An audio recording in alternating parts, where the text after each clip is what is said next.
never said that the Crawford fight can't happen.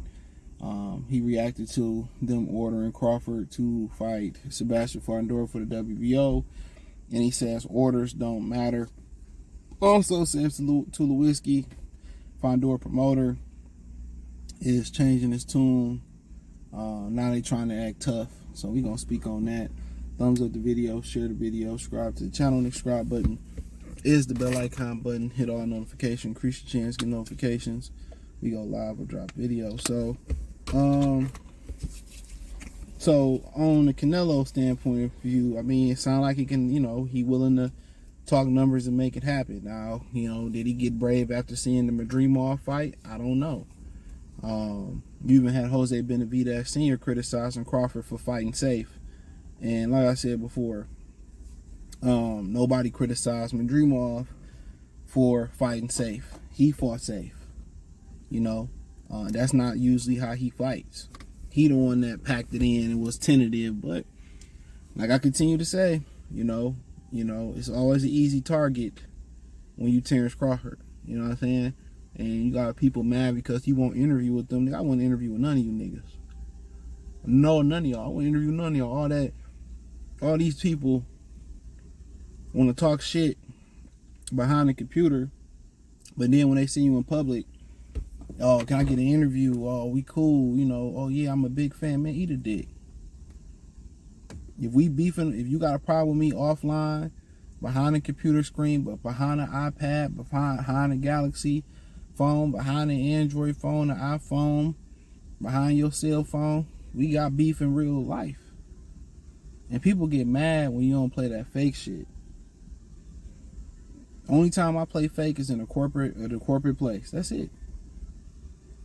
I don't play that fake shit. If we beefing, or you ever seen somebody you in school with, y'all wasn't even cool like that. Y'all knew each other in passing, and they see you at the store like, hey, how you doing? Hey, nigga, we wasn't even that cool, man. Get the fuck out of my. I remember I was real quick. This is popped in my mind. I'm at the back when it was open on Woodward and West Grand Boulevard. I'm at the New Center Eatery. Man, they closed that shit too. That was my spot. I'm at the New Center Eatery and shit, and I see this dude. I really don't know. He said, "You don't remember me from school, bro? Man, you don't remember?" I'm like, nigga, you can get the fuck out of my face. Like, hell no, bro. Remember you, bro? At all. But nonetheless. So Canelo, I mean, he could just be saying that to sell his fight. He could be saying that because he's serious. He could be saying that. You don't know what. You got two alpha dudes, alpha mindset dudes that's probably not going to want to get bull jobbed in promotion, so they far from doing it. They far from doing it, but, Canelo said, I don't understand why he wouldn't take the fight. It's an easy fight in my opinion. I've been saying that from the beginning. And what's so funny is, you hear people say, people hear me say, like, why don't Canelo want to duck? Why Canelo ducking? Why you don't want to fight him? What's hard about making the fight? Well, you think Canelo really got a chance? Or you think Crawford really got a chance? Like, my pet peeve is guys not listening to commenting before you not listening to the video, not listening to the video, and not being able to comprehend the video. So many people can't listen and they can't comprehend. You know what I'm saying? It's crazy.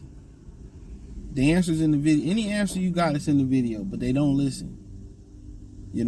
That's why shorts are so good. They don't even hear what you say in the shorts. In a 30-second to a minute clip or to a 90-second clip, depending on what platform you is, they can't even comprehend what you're saying on there. But I digress. So he said he's willing to do it, and it'll be interesting to see if it can get done. Now I'm segueing into Samson Tulowitzki. He did, I don't know, it was in the Canelo article on boxing.com.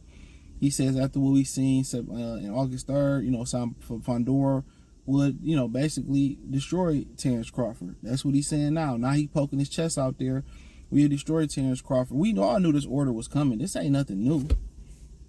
And I don't understand why Crawford can't do both. Why not fight Sebastian Fundora, then turn around next man fight Canelo? To me, that make the most sense if you think you're going to win. But he basically said that he don't believe they'll get an answer or offer from Turkey Al-Sheikh and them until after September 14th or whatever the date Canelo fight is. So he said they won't get an offer until after the Canelo fight, and that's all he want to do. And that's all you've been hearing, from everybody but him, from Eddie Hearn, Turkey Al-Sheik, now Samson Tulowitzki, and he could just be playing off of what Turkey Al-Sheik and Samson Tulowitzki said. Well, I don't know, but he says, he just want to wait out for the Canelo fight. But in my opinion, I don't know. I don't know. So maybe him and Canelo work something out behind the scenes, or But Samson basically saying that we'll beat his ass, and I believe we won't get an offer till after the 14th. It don't matter, offer or no offer. After 30 days, it go to purse bid, go to the biggest wallet. So I don't know why you getting antsy about it. They offered y'all a fight in June, according to your fighter Sebastian Fundora. He said it didn't make sense. So now he look vulnerable. In y'all opinion, it makes sense, or y'all don't want to give up the belt? Now it makes sense. Y'all was just saying he don't sell, he ain't got no money. He offered y'all a fight. Like I said before, it's just boxing is goofy.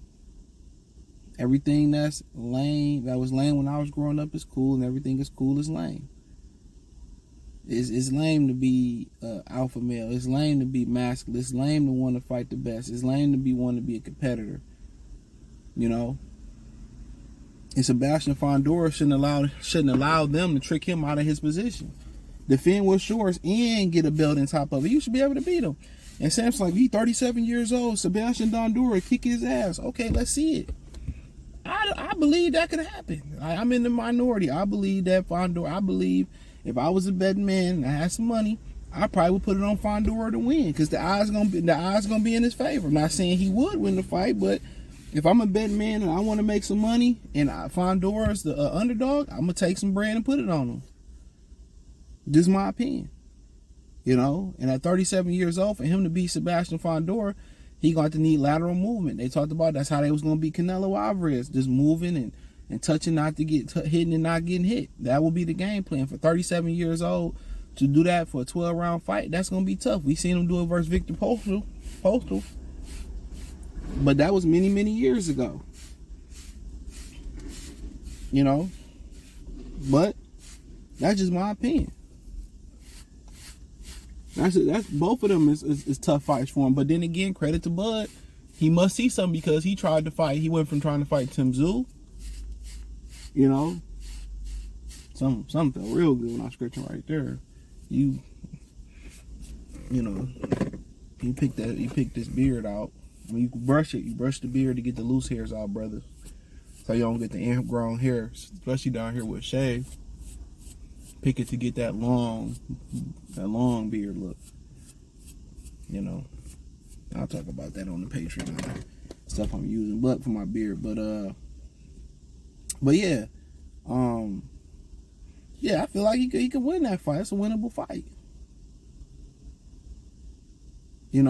But Bud felt like, hey, I'll take that Tim Tszyu fight. Okay, no Tim Tszyu. I'll fight Fundora my first fight back, and I think they should go again in November. They should fight in November.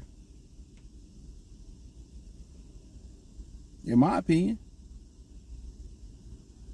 So if Fundora kick his ass, let's see it. He could spin the block, fight November, December, spin the block back in May, and Crawford can ride off into the sunset. So I think it's possibility he can lose, highly possibility he can lose that Fundora fight. I know people gonna say, oh, CJ, you tripping, you don't know what you're talking about. I'm just thinking about it. It's a lot of height. He ain't the most, I don't know how much he rehydrate with, but for him to beat him, it's going to have to be a lot of lateral movement, a lot of feints.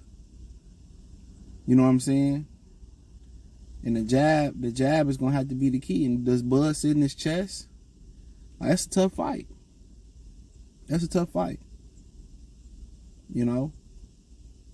Bud clip him to the head? Mendoza landed a shot on top of the dome, and Tim Tszyu was beating him easy, but that's Tim Tszyu.